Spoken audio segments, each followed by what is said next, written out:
अस्सलाम वालेकुम friends, welcome back to my channel.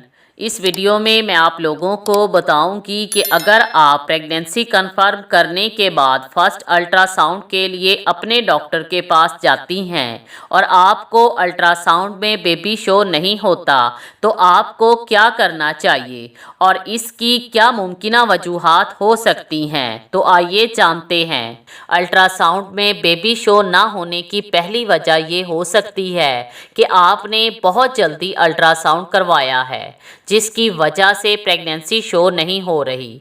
ख़वातीन आमतौर पर ये जानने के बाद कि वो हामला हैं फ़ौरन डॉक्टर के पास अल्ट्रासाउंड करवाने के लिए चली जाती हैं, लेकिन अल्ट्रासाउंड में फौरी तौर पर बेबी शो नहीं होता।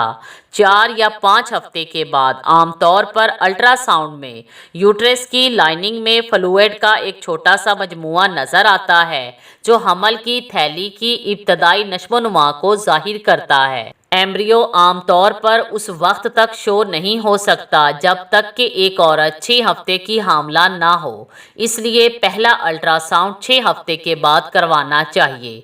अगर फर्स्ट अल्ट्रासाउंड में बेबी शो ना हो तो अपने डॉक्टर के मशवरे से आपको कुछ दिन बाद दोबारा अल्ट्रासाउंड करवाना चाहिए।